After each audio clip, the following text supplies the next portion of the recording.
Hey, it's your favorite mindset coach, Marissa, and I am so grateful that you are here today to join me. So, whether you are listening on my podcast, Teacher Mindset with Marissa E., or you are hanging out with me on my YouTube channel, Teacher_Mindset, you are going to get so much value. So, if you are a teacher, were a teacher, want to be a teacher, know a teacher, this is the podcast for you, because what do we do here? We focus on helping teachers. That is the goal. I was a teacher. Now I'm a mindset coach for teachers. And I find people in the education space, whether they are teachers or were teachers or have some other place in the education space, to help you save time, energy, practice self-love, avoid burnout, look at your worth, and just navigate regular challenges that teachers are encountering today. So I would encourage you to subscribe, especially on the podcast. Put a like in there so that we can push up in the algorithm, because the higher we are, the more teachers we can help. That is my ultimate goal, is to bring love and positivity to so many teachers out there. So if that sounds like something you would be interested in, then without further ado, let's get into it. Hey, everybody. I am so excited to have you here today. So joining us in this episode is Dr. Stephen Barron, a psychologist and author from New York who uses the strength-based model when working with children, adolescents, and their parents. And in addition to that, he does presentations on various topics, including child psychotherapy, using positive psychology in the classroom, and enhancing resilience in children, which is so important today. The name of his book is Teaching with a Strength-Based Approach: How to Motivate Students and Build Relationships. A definitely must check out, especially if you are a teacher. Stephen, thank you so much for joining us today. Oh, thank you, Marissa. I'm excited to be here. I appreciate the opportunity to chat with you. Awesome. Before we get into the inspiring stories from the book, I would love for you to tell the listeners a bit about your history as a psychologist in schools. Sure. For 30 years, I was a school psychologist on both the secondary and elementary levels here in New York. I worked I was a building psychologist, and I had a variety of duties. In addition to providing counseling for students, I consulted with teachers, I consulted with parents, I ran meetings to determine a student's eligibility for special education services, and a whole host of other things as well. So I did that for 30 years, and after 30 years, I felt it was time to move on. And along the time during that time, I had a private practice, which I still do. And now I've gotten into writing and lecturing and presenting, and I'm enjoying it. It's a fun ride. Good, good. And so I'm really curious, having worked with children for such a long period of time, what are some of the key differences that you have noticed between children back then and children now? That's a really good question, Marissa, because I think there has been, in my experience, I have seen a real shift in why parents are reaching out to me and why children are being referred. Were being referred to me and for counseling or evaluations in the school. When I started this, which was in the late 80s, the referral issues centered around, especially in my private practice, behavior. Kids were aggressive, kids were bullying, kids were victims of being bullied. There was a lot of concern about self-control in children, ADHD, and that kind of thing. Over the course of time, there's been an evolving shift, I have felt, in why parents have been reaching out to me. And I think the data bears that out with other therapists as well. Now, without doubt, the number one concern is anxiety, followed by depression. Anxiety has just skyrocketed. I think at children across the world, there's the rate of anxiety and depression in children in the United States has exponentially grown.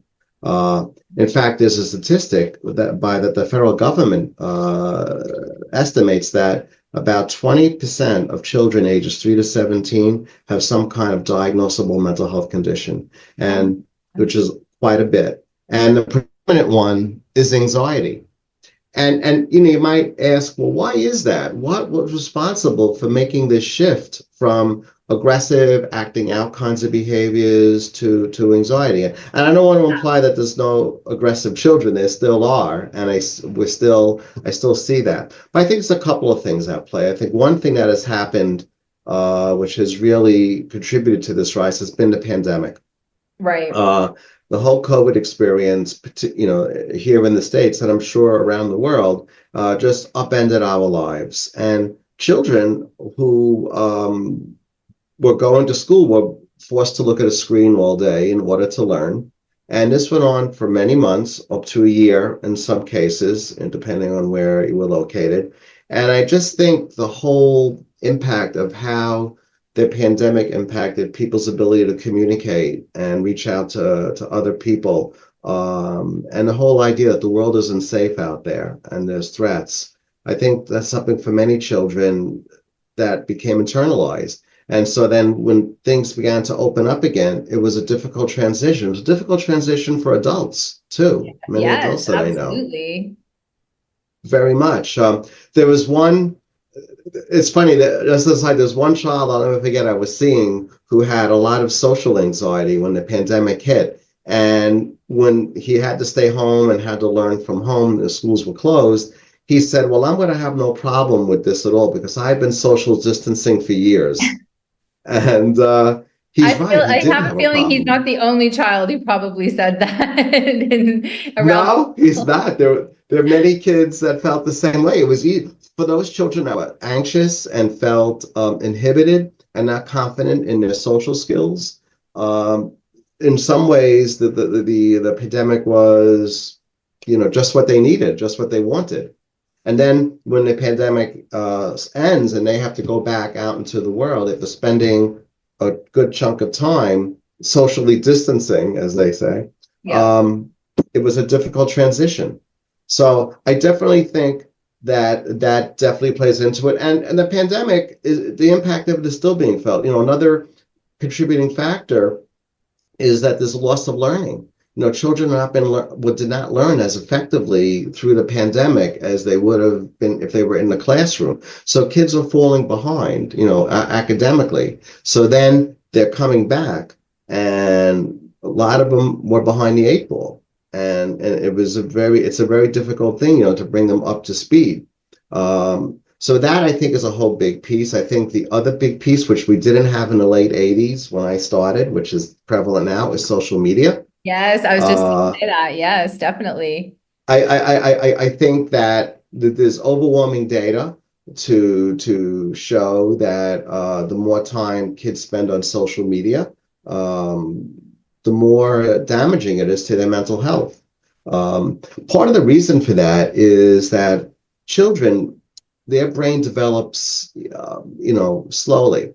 And so in the teens, the part of their brain, the frontal lobes that have to deal with judgment and evaluating problems and problem solving is not really up to snuff. It's not really online fully.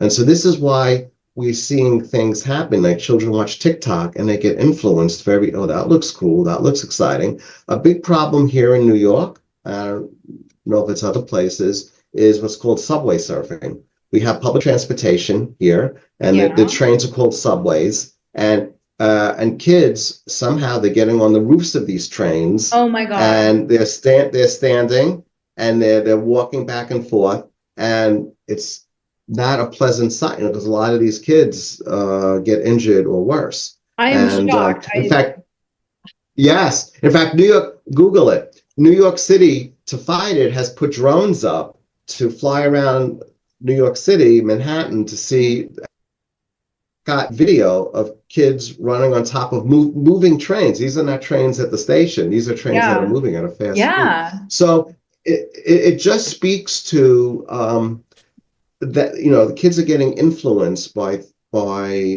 things that weren't there before, and they don't necessarily have the filter to say, okay, this is good, this isn't bad, this is bad, I shouldn't be doing this. They see, especially if it's a child who's feeling on the fringe and wants to break in, oh, this looks cool. But if I do this, people will notice me. I mean, it looks good online. Nobody posts the things that go wrong online videos. It's always the videos where they get away with it and things, Another thing that happened here a few years ago, there was a challenge for kids to drink bleach, bleach to clean clothes, which can be very damaging to your esophagus and so forth. So I think that social media, I'm not talking in very small doses. And the other thing with social media, it's unrelenting and it's addictive. In my day, if you were bullied growing up, it would be awful. But at least I would come home from school and I would have some solace. I would have a respite from what was happening. Now these poor kids who are victimized come home and it's on Snapchat, it's on Instagram, it's on TikTok, it's on text. There's no escape for many of them. So they're being bombarded with this. And I also think the addictive quality of social media creates a lot of tension at home between children and parents. And I can't tell you how many kids I see, they sleep with their phone in their hand. And we talk about, that's not a good thing. And of course they have all the excuses. Well, I need it as an alarm to wake up in the morning. I go, what about a clock radio? Kids don't use clock radios anymore, Dr. Barron. I go, well, meanwhile, these kids are up all hours of the night. They could use clock radios. I mean, if 100%. If you, as a parent, you could say, let's try this, like just taking the phone out of the room and focusing on sleep, because I mean, sleep is just so crucial for vital. Well, that's another piece. You mentioned parents, Marissa. I think that's another contributing factor. I think, parenting has never been an easy job. And I think today it's a very difficult job. You have many parents that, they both have to work and they're stretched in so many different directions. And they don't have the wherewithal sometimes to enforce their times and maybe enforce their rules. Maybe they feel guilty coming on too strong to their child. They don't. There was a study I read that done in the UK, and that the average amount of time that in this study, at least, the amount of time that parents spend with their child daily, one-on-one quality time, was like 23, 24 minutes, some number like that. And a lot of times kids are left to their own devices, literally. And that's not always a good thing. So I think all of these things it's sort of like a perfect storm. They've all come together and just manifested itself in a great deal of anxiety for children and depression as well. Absolutely. And I think also going with what you said about with social media, there's also the idea of you can't filter anything on social media. So you could see anything you want to. And young children, especially, even teens, you're not often equipped to mentally deal with things that you are seeing, because there is no filter on so much social media, right? So you could see anything and everything, and many things you're not going to talk to your parents about, but you don't have the mental capacity to know what's safe, what's not safe for me, why I shouldn't actually be looking at this or watching this because of what it's doing to me internally and what it's doing to my mind. And then, like you said, it's an addiction, right? So they don't have adults. A lot of adults don't have that. Oh, just stop, just like turn it off, and go do something else. Right? You keep looking. And that's excellent point. And two follow-ups to that. Number one, kids, when they watch social media and they're excited, the same part of their brain gets stimulated that when they do other pleasurable activities. So there is, on a neurological basis, they are getting turned on, in a sense, to this. And so, parents say to me, well, my kid, he fights. Why? He never wants to give up his phone. Well, there's a reason for that, because the amount of gratification is so intense that they're receiving. And especially if it's a child who's isolated and lonely and doesn't have a lot. And this was the problem during the COVID pandemic. Kids were not getting together to socialize. And so, this is where they got their fun. and and it really comes back to you in a lot of ways. And the thing is too, kids are being the other point is kids are being overly stimulated. They're being exposed to things that they should not being exposed to. There are parental controls, but kids are very clever. I know here in the States, children are given Chromebooks. Schools get a lot of assignments are on Yes. Chromebooks. Yeah, we have that too. And Yeah. you have that here. But somehow there's supposedly controls on these Chromebooks, but a lot of the children that I work with, they're watching YouTube, they're watching whatever they want to watch, they're watching. And I asked them, how do you get around this? I thought there were safety measures and it's a school device. Oh, there's always a way. Yeah. We figure it out. And they do. The kids are outsmarting us with this stuff. Oh, absolutely. And the minute you figure one out, I know a few years back, it was the VPN. They would just put their VPN on and then they could, access whatever. And then you would figure that out and then there would be a new thing. And I mean, you would only have to go on TikTok to find out, what do I do now? And there's a video about it.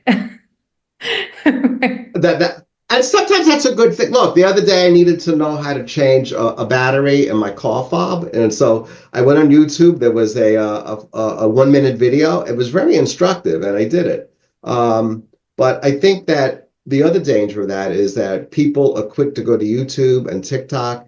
Maybe they don't think things out for themselves. Enough. Children are looking to social media perhaps to problem solve and connection. And that's another thing. Kids are not learning as much the face-to-face back and forth, making eye contact, turn taking in a conversation or in an activity. And instead they spend their time looking at a screen, playing these games, and some of these games are not appropriate for young children. Yeah. And the other problem too is that not all parents see it the same way. So some parents might allow their child to stay up all hours, and it does happen. I was just talking to somebody yesterday has a friend. My friend's able to stay up till 11:30, 12 o'clock at night, playing these games on a school night, and he's only in like 12 or 13 years old. He's only in seventh grade here.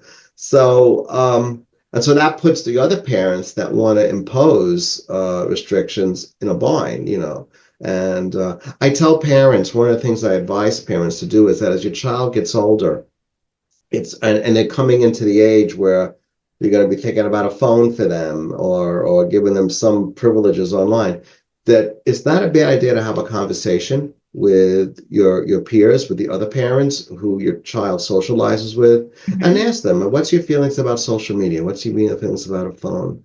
What are you thinking in terms of limit setting on it? What thoughts are you going to implement in terms of handling that? Just so like the peer community can kind of get on the same page and have an ability, and it's consistent. You don't have some outliers who are able to do it all hours, then it puts pressure on everybody else. Now, this isn't always going to work. You got our parents who are going to do it the way they want to do it, or just not able to enforce it for whatever reason. But at least I think it's a good conversation. It's no different than if your child is transitioning, going from one school building to another, and you want to touch base with your people and say, okay, what have you heard about the school? Anything about the teachers? What's the transportation going to be to get them to and from? How are we going to work this? This is no different. This is another transition in a child's life, going from pre-social media and cell phone to social media and cell phone. I think also, one of the key skills that so many kids are lacking in that parents may want to consider, building in their child is that ability to communicate, is that ability to, speak to someone new, speak to someone they've just met. I was meeting with a key public speaker in Cape Town today, and he said, it's not the smartest kid who's necessarily going to make the most money and get the best job. It's actually the best speaker, because they will do the best in the interview. And though, it's not something that AI can teach you. It's something that you have to practice. And if all you're doing is sitting behind a screen, you are losing that ability to communicate. And I think for parents, I was just going to ask you, what Mm. are some of the things that parents can do to help their kids? I personally feel that is one of them. Really kind of getting your child to speak to other people, try to work with them on their speaking skills. What do you think are some of the other things maybe parents could do? And also on that note, before I get into, what I really want to hear about is the book, what are some things maybe teachers can do as well? Well, good questions, Marissa. I think encouraging a child to get out of their room and go out and about in the world is a good thing. Look, I think that in terms of when social media and phones and technology begins to play a bigger role in your child's life, you have to communicate to them that this is a privilege, not a right. It is not their God-given right to own a phone and use it the way they see fit.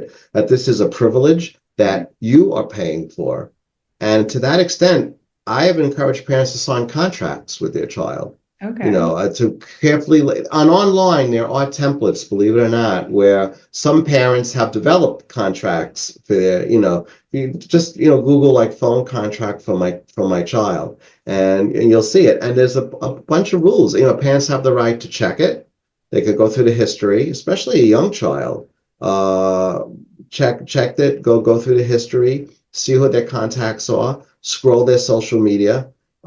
Whenever a child is interacting with somebody or watching a video on a phone, or they're interacting with a stranger, unless they know the person, you're letting a stranger in. Would you leave the door to your house open and let people wander in? No. But with a phone or with a computer, this is what's happening. People have incredible access to your child, and vice versa. It could go the other way too, from your child to others. So I think that you have to present it to your child that there are limits, that we're going to give it to you, that the main reason you're getting it maybe is for safety, that you're getting older, the school you're going to now is a little further away, what have you. So just to for you to be able to inform me where you are, and we are going to place controls on what you can watch on that phone, and I don't want to see you bypassing them, because I will know. So I think that's something. I also think parents should enforce a rule like tech-free dinners, that when you get together and you have a meal, no tech. It is so sad to me when I go out to eat and I'm at a restaurant and I see 4 people at a table, mom, dad, and 2 kids, all on their phones. And I'm thinking, what a missed opportunity. What a missed opportunity to converse and try to catch up and get into stuff with your child.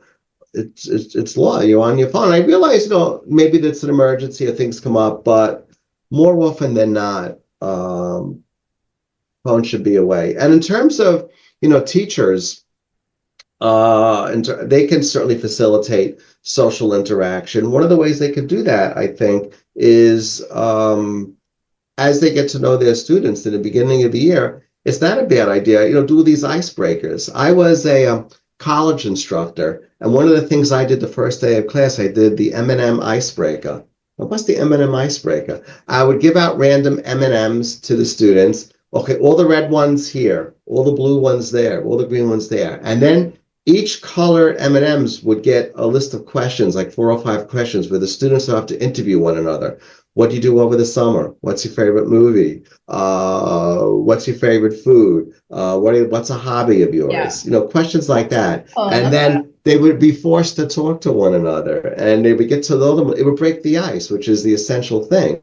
And then after that, then there would be a spokesperson who would report to the group. Well, Jimmy likes that, and Terry likes this, and it was just a way to build a community. And I think classroom teachers are building communities. Teachers, at least here in the States, spend anywhere from 1,300 to 1,800 hours a year with their classroom, with their kids, depending on, how the school is run. And that's a lot of time. That's more time than parents spend with their kids. Yeah, many parents. Earlier statistic, way more time. Way more. So teachers, I think are in a very unique position to try to facilitate connection within their group within their classroom. Maybe they can assign group projects to do together. Or maybe just each day go around the room and have somebody spend 5 minutes talking about how they're feeling that day or anything new in their lives, or just a short intro. And eventually you go around the whole class over time, one a day, and just ways to facilitate connection and people getting to know one another. And look, you give them the foundation, and the hope and the expectation is that they're able to move further with it and take it out of the classroom and interact with one another.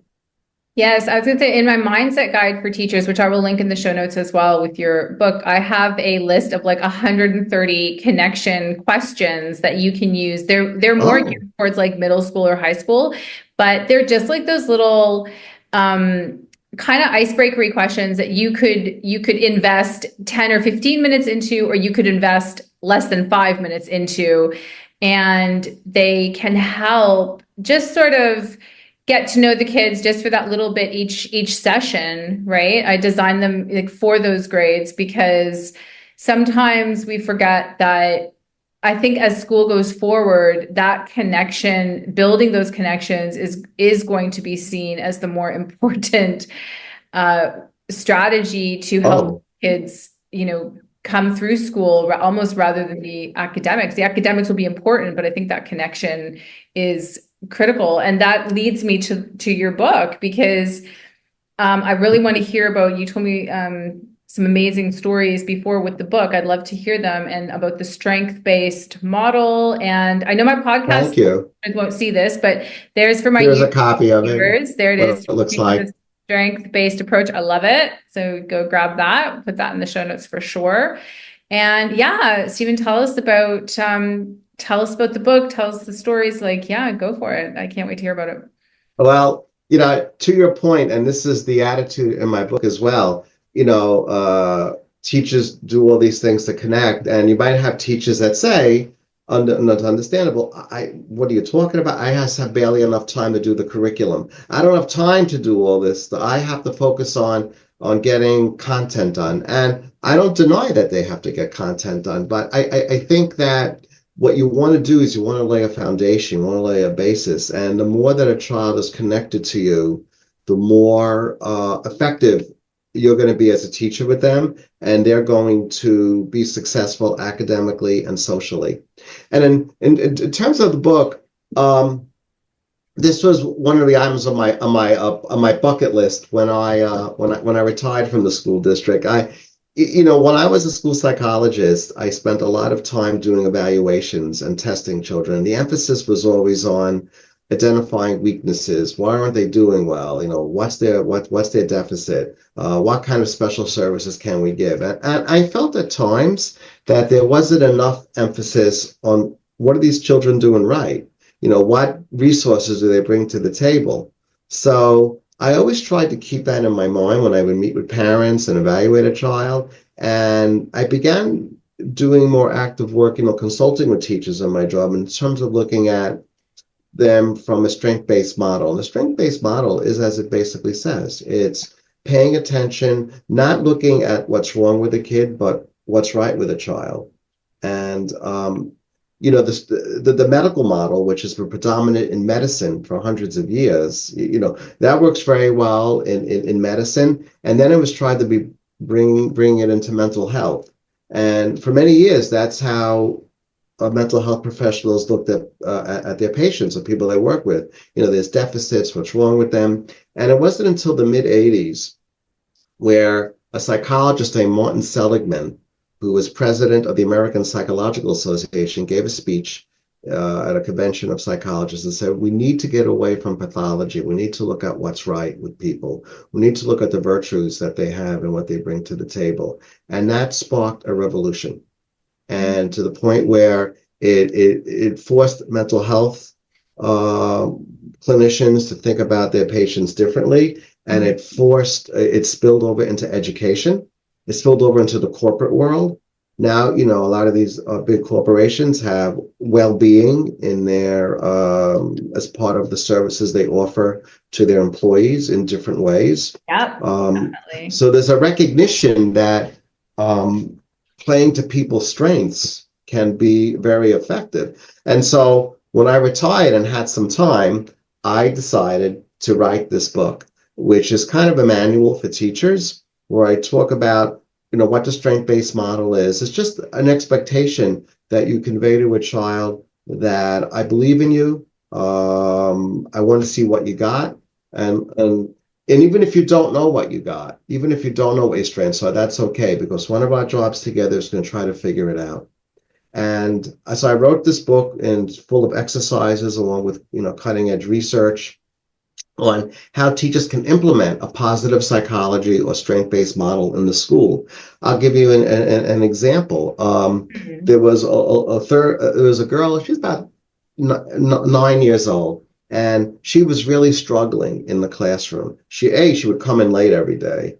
B, when she would come in, her head would be down. She was lethargic. And when she wasn't really paying attention, she was on medication. She had attentional issues. And I had a consultation with the teacher who asked me, to speak with her.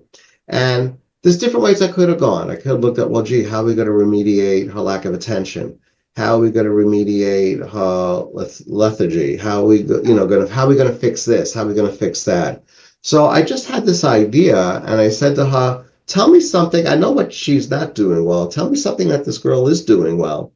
And she had to think for a minute, and she said, one of the things that she does really well is when she's on, which isn't often, but when she's on and in the zone, she can be very organized. Her desk can be organized. She's able to complete tasks, but it doesn't happen enough. It happens so far and few in between these times. So I said, well, let's think about a role that we can define for her in the classroom where she would have to use those strengths. And we talked, and I suggested her becoming an attendance monitor. Okay. So becoming an attendance monitor would mean that every day she would get a clipboard.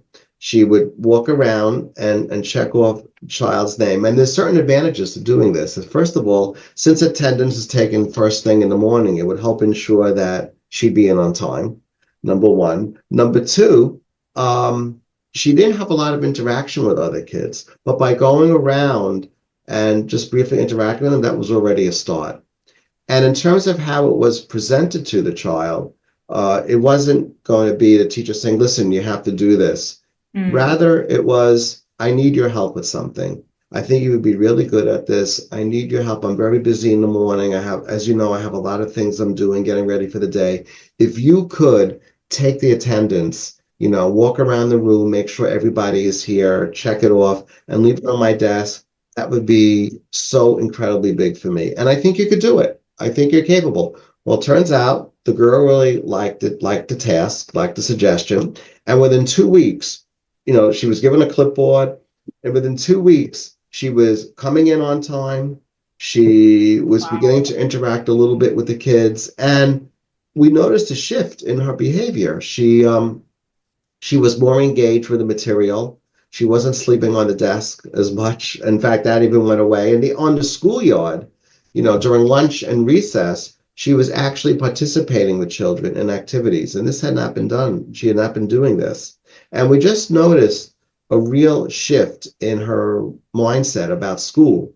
And because I think before she thought it was a place that she had to go to and it was annoying and not rewarding. And here it was a place where she felt she was contributing. She was a member of the community, and she was able to show some of her success, some of her skills. The postscript to that story is that the mother reached out to me, and she was thrilled. And she says, I'm having issues with her at home. Her behavior at home is not always so good. We're always finding, do you have any suggestions? And I came up with the idea of doing a good behavior book. So by that, I mean, every time the mother would see the child do something positive, it could be small, putting the dishes in the sink, hanging up her coat, saying thank you, helping her sibling with the homework, whatever it would be, the mother would make a note of it. And at the end of the day, as part of their bedtime routine, the mother would take out the book and say, hey, I saw you doing A, B, C, and D today, and that's great. And it became a very cherished part of their nighttime ritual between mother and daughter. And again, in a very short period of time, we saw a shift in this child's behavior at home. She was cooperative. The mother and her were not fighting as much, if at all. It really decreased. So playing into helping children identify their assets and strengths, it just improves their engagement. Another situation, we had a boy who was really a significant behavior issue in the school. Yeah. And it was a middle school child. He was about 13, and he was not towing the line. And we had to have a meeting to talk about his program for next year, his special education program. He was due to graduate. And I reached out to the parents before the meeting. And oh my goodness, they were so down on this boy. They were just saying, oh, he's impossible at home. He lies. He does this. He does that. And when I went to talk to the teacher to get their sense of the child, I heard more of the same. I'm thinking, this is going to be a difficult meeting. So we start the meeting, and they just pick up where they left off. The parents were very critical of their son, all the misbehaviors that he did. And the teachers, said, well, we're seeing a lot of these transgressions at school. He was accused of stealing the answers to a test. It was not a good scene. And I'm letting this go on for about 10 to 15 minutes, and there's a pause. And all of a sudden I say, listen, I said, I'm getting a very clear picture of everything, that he's struggling with. Can somebody tell me one thing he does well? There must be something in this world that he does well. Silence. It was a long silence, and it was an awkward silence. And I'm thinking, uh-oh, what did I do? Finally, the mother said, well, he's really good at video games. I go, really? Yes, he's really good at it. He spends a lot of time at it, but he's very talented at it. And the teacher then says, well, it's funny you say that, because when he comes into school, I do see him conversing with other children. They talk about these games, and he seems to really have a knowledge base of it. So I said, wouldn't it be an interesting experiment if we could find a way for him to take this knowledge and share it in some kind of a consistent way, because it's something he does well, it's something he enjoys, and I wonder if other kids would be interested in it. At that point, the teacher said, you know what? Why don't I help him write a book about it? Why don't I help him write a manual about it? It'll help his written language skills. I could certainly be supportive to him during it. And I think he needs to find something academically that is engaging to him, because he was really turned off to school. So that's what happened. The teacher helped this boy write this manual, and then she had the idea of having it laminated and put it in the school library. And she took it a step further, where she had small groups where he could lecture about the book and talk about the book, or talk about his discoveries, to small groups of kids. And we began to see this change in him. And he began to come to school. His behavioral issues dropped significantly. And he began to really be more motivated for school. And he began to turn his grades around. At home, his father said, one of the things he likes to do is work out. Really? Yes, he has. We have weights. He does it all the time. I said, is that something you would have interest in doing? And he said, maybe. Well, why don't you do it with him? Why don't you collaborate with him? It's something that he enjoys doing. And the father started to do that. And that led to other things, such as the father and son actually beginning to play video games together. And you might look at this and say, well, this is rather simplistic, but really it's not. What it's doing is it's giving children, positive reinforcement. It's giving them positive attention. It's shifting their self-image of themselves to looking at themselves as can do rather than I can't. And I think that's an incredible mindset. And the postscript to this story is he graduated the school I was at that year, and he did well. And then he went off to high school. Yeah. A year later, he comes back to visit. And, oh, how you doing? How's everything? He says, you're not going to believe this. And I go, what's that? And he goes, I'm on the honor roll at high school.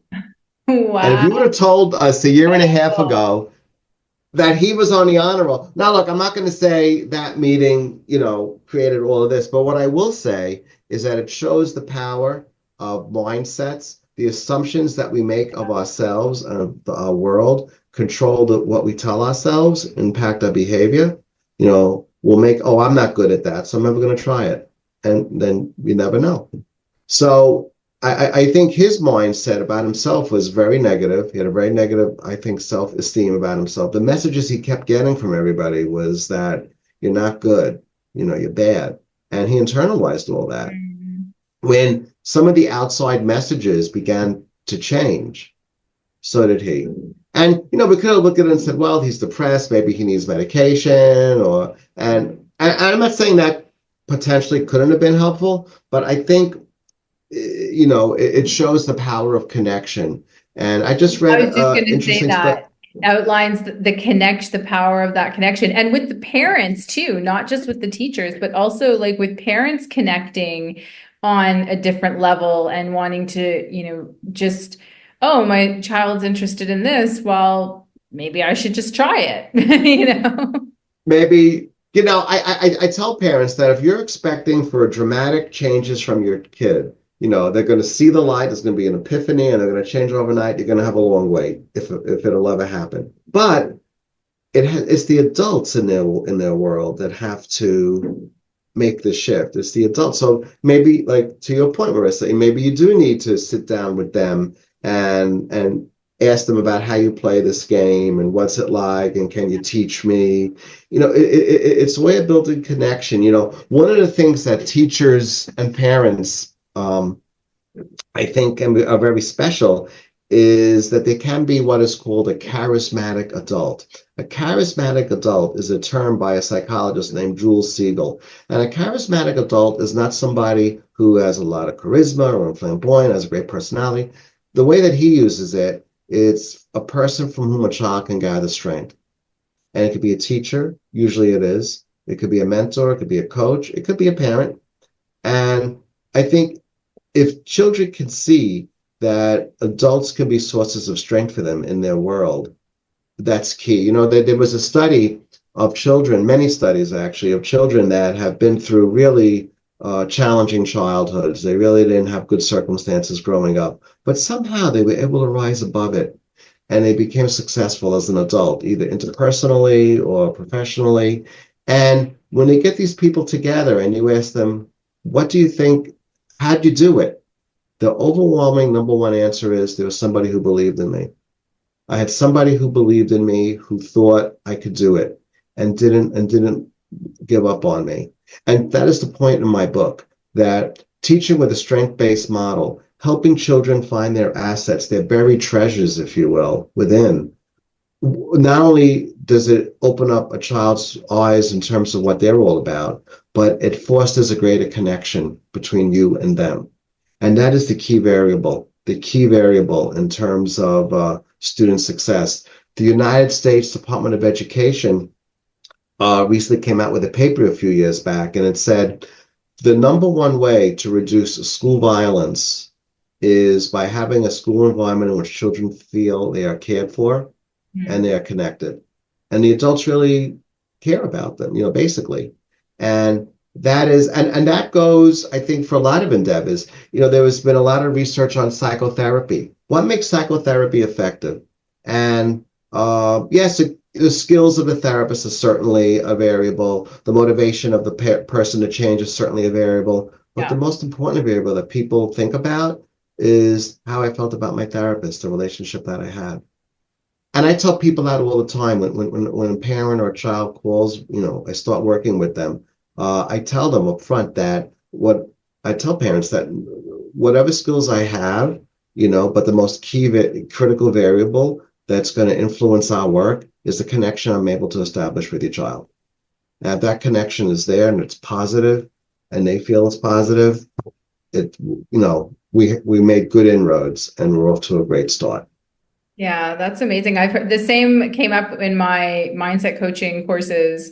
The best coaches are the ones that make a connection with the person that they are coaching, because you just build that trust and you know that person is kind of rooting for you and wants you to succeed and isn't just there because they have to be. So I think as we move forward, in the 2025 and beyond, that power of connection is, we're going to see how much more important it's becoming, I think, all the time. And that's why I almost think, like, with schools, I almost feel that at the beginning of the year with the teachers, we should almost just take like a couple of days and sort of just make connections with the kids, or have that as part of the lesson, is just a little bit of time to make that connection and not put so much pressure on the academics. I know with the states, I know, you teach to the test, and it's just so much pressure. And I hope that the board, or the board of education around the world, can start to see how much, how incredibly important, this. Well, think about it. To your point, Marissa, I mean, if you're in the working world, are you going to feel motivated to give you all to the job if you're working for somebody, if your supervisor or employer is somebody who you feel doesn't really care, or doesn't really value you as a person? I mean, who are you going to want to, or would you rather work for somebody who is collaborative and supports you and validates your efforts in a positive way? So it's you say first day of school, it just triggered a thought. One of the big fears children have, and I talk about this in the book, is a fear of making mistakes. Mm-hmm. And it will inhibit children. It will prevent them from raising their hand, from contributing. And I think teachers very, very early on are in a unique position to address that fear just by their relationship. So what I would tell teachers, and I write about, is the first day of school, I would have a teacher ask the class, who here is afraid of making a mistake? And the very first hand that goes up is the teacher. And the teacher then gives an example of an appropriate example of a mistake that they made. And then take it a step further. Who here has made mistakes? Who would like to share a mistake? And then take it a step further. All of us are going to make mistakes during the course of this year. How can we support each other? How can we be here for each other? And what that does, it universalizes and normalizes making mistakes and messing up. It makes it part of the experience, and not something that kids have to fear, like, oh my God, I'm good. And by the teacher doing that and putting that out there very, very early on, not only will it strengthen her connection to the children, but it conveys to the kids, this is a safe place. And I could show my vulnerability, and I don't have to be afraid of, swinging and missing, and someone will have my back. Yes, I had a teacher friend who called it a retake rather than a mistake. Like, oh, should we do a retake? Oh, I like that. And from the beginning of the year, she said, okay, we're just going to we're just doing retakes. And I went to a course, she called it also something else. It was similar to like a redo, and the kids would say, like, I had a lot of retakes today. And you just try again, right? Because a retake is just, like a picture, right? You just take it again, you just try again. And yes, I love that. A retake, and teachers, I know if a kid makes a mistake, they might red ink on the test paper. There was one teacher I know who I work with who would put green ink and say go next to a mistake. It was a jumping off point to, okay, let's try to figure out, like, what, and even if a child makes a mistake in a class discussion, they'll say, no, not right, next. Why did you come up with that? What was the thinking behind that?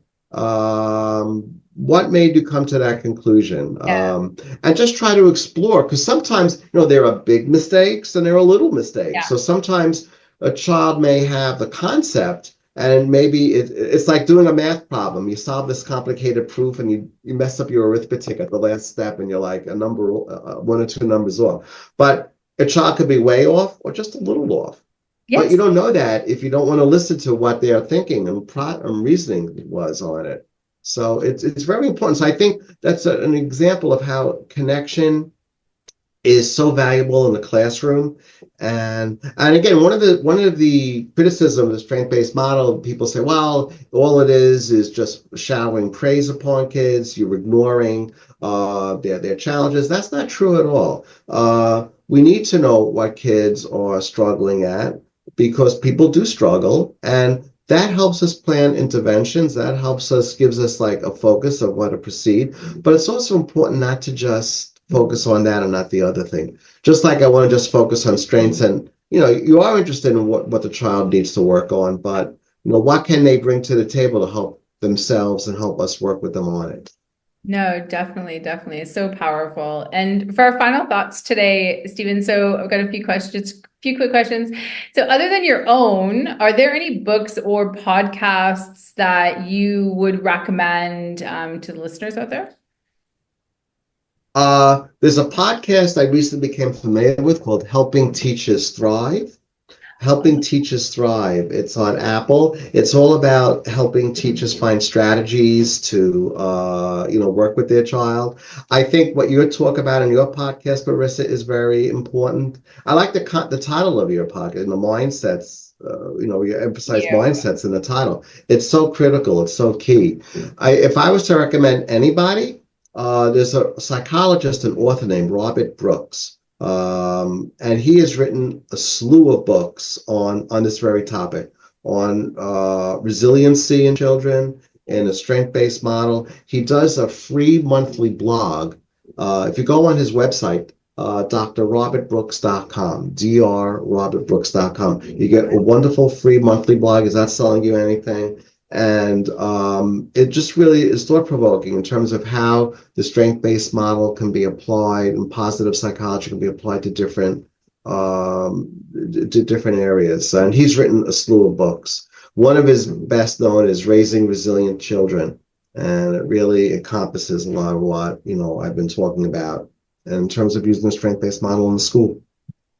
Amazing. That's so cool. And I would like to back up your point about helping teachers thrive, because I've interviewed the person who does that podcast as well. We had the best. Oh, Tam. Mm-hmm. Tam, yeah, she was amazing. So I definitely encourage anybody to check out that interview as well. She really is so incredible. And so is her podcast. Oh, great. Yeah. Mm-hmm. Okay. What is one piece of advice you would give to a first-year teacher today? I think one piece of advice is never lose sight of why you became a teacher.